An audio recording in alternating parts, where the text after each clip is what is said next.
Okay, ladies and gentlemen, we're back and we're talking about William Wordsworth this week.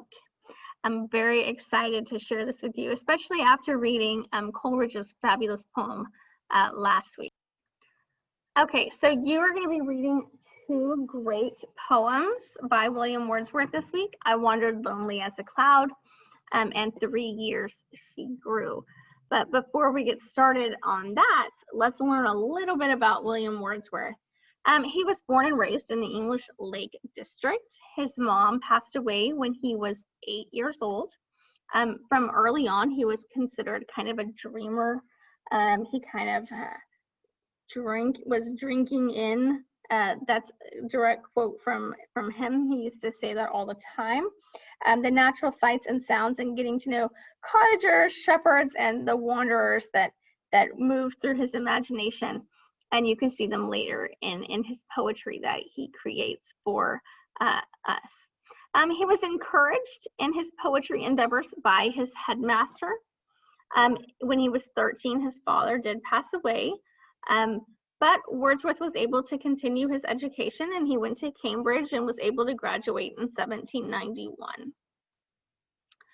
He did go after college and move in with his sister, Dorothy Wordsworth, and she's going to become a key part of his life.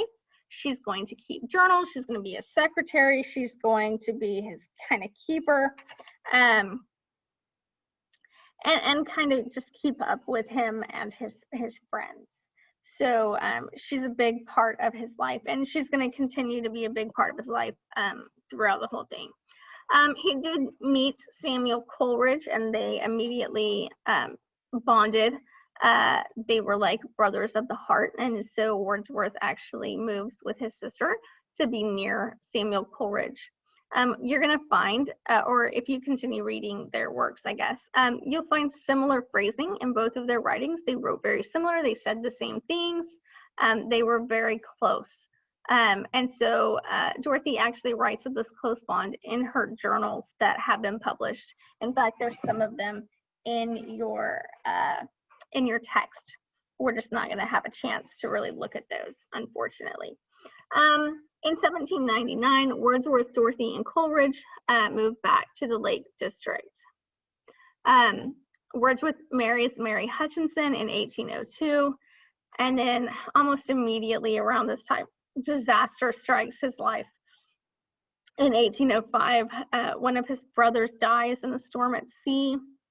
In 1812, 2 of his 5 children die. In 1810, there's this fight or squabble between Wordsworth and Coleridge that lasts for like 2 decades. Like these 2 guys who were like as close as brothers could possibly be, they're fighting for 2 decades. It's terrible. And then in the 1830s, his sister Dorothy's health begins to really decline.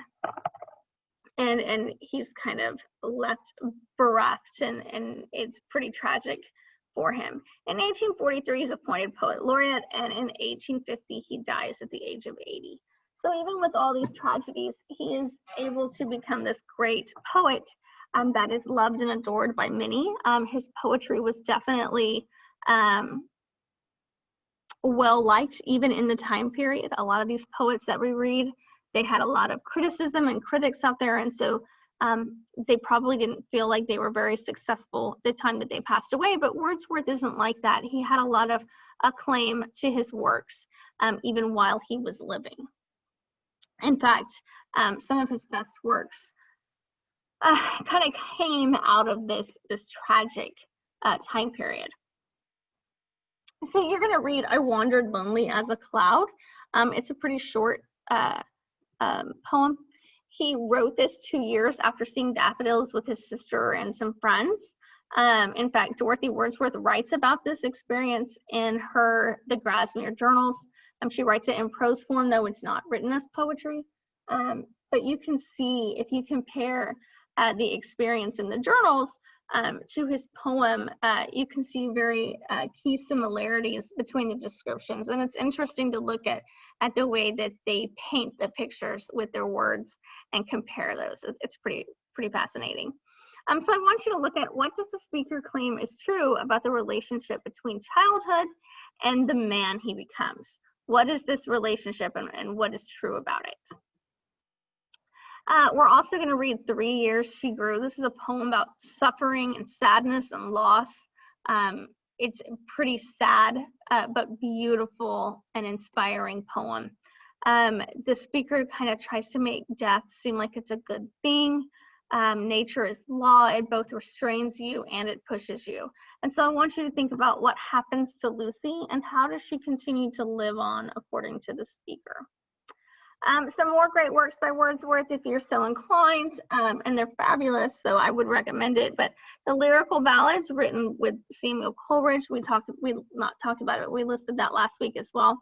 Ode, the Prelude, Mutability, and then there's so many more. And I encourage you to really kind of look at some of his great poetry and great literature that he wrote, if you can. This week you do have a discussion post that I need you to get done before Sunday. And if you have any questions, oh, and you also have a quiz. And if you have any questions, please, please, please let me know. We have another reading next week. It's a novel, and I need you to come by and pick up a copy of that at some point, so that you can have that novel with you. I have them in my classroom, so it's not a big deal. I need you to come pick that up, and then you'll have your first exam the week after that.